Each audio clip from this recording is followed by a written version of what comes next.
नमो भगवते वासुदेवाय। कार्तिक मास की शुक्ल पक्ष की प्रतिपदा को गोवर्धन पूजा का पावन पर्व मनाया जाता है। इस साल 14 नवंबर को गोवर्धन पूजा मनाया जाएगा। इस दिन भगवान श्री कृष्ण गोवर्धन और गायों की पूजा का विशेष महत्व होता है। गोवर्धन पूजा के दिन गोवर्धन पर्वत का चित्र बनाकर गोवर्धन भगवान की पूजा की जाती है।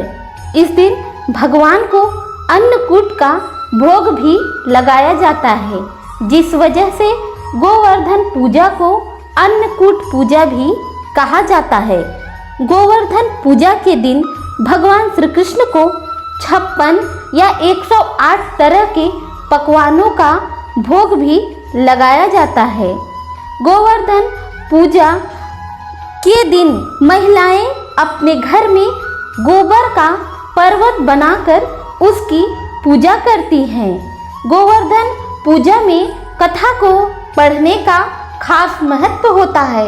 मान्यता है कि इस कथा को पढ़ने से आपके घर में कभी भी अन्न की कमी नहीं होगी। कथा आज हम आपको सुनाएंगे।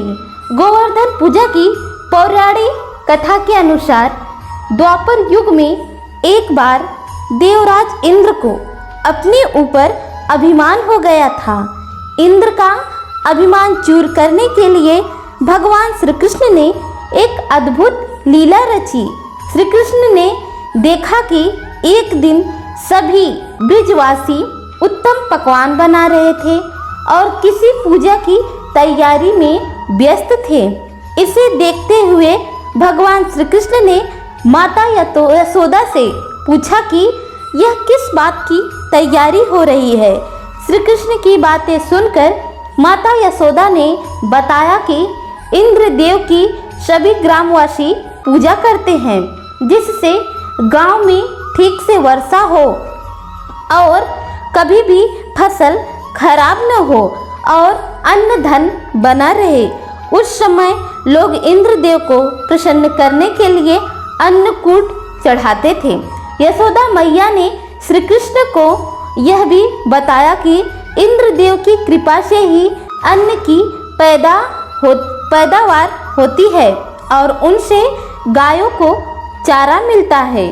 इस बात पर श्री कृष्ण ने कहा कि फिर इंद्रदेव की जगह गोवर्धन पर्वत की पूजा करनी चाहिए, क्योंकि गायों को चारा वहीं से मिलता है।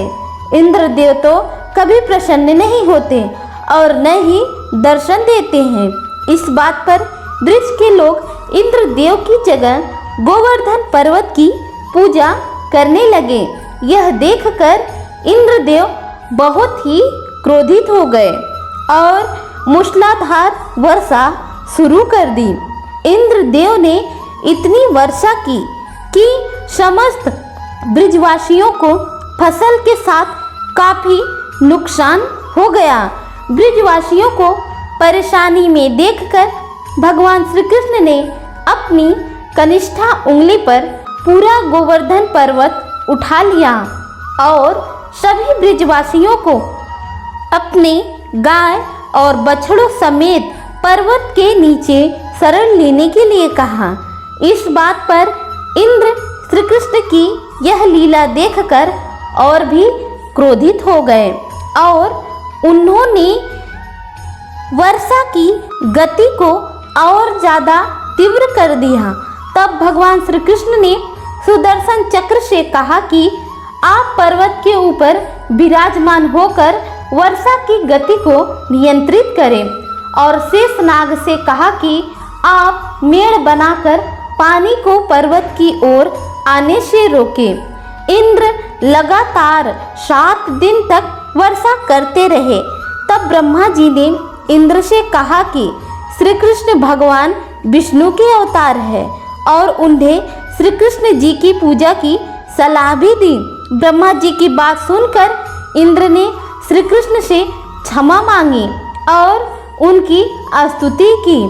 उनकी पूजा करके उनको अन्नकूट का 56 तरह का भोग लगाया। तभी से गोवर्धन पर्वत की पूजा की जाने लगी और भगवान श्री कृष्ण को प्रसाद में 56 भोग चढ़ाया जाने लगा। ऐसी मान्यता है कि श्री कृष्ण को गायों से अत्यंत प्रेम था और वो गायों तथा बछड़ों की सेवा किया करते थे। यह भी माना जाता है कि गाय का गोबर अत्यंत पवित्र होता है, इसलिए इसी से गोवर्धन पर्वत बनाया और इसका पूजन करना बहुत ही फलदायी माना जाता है।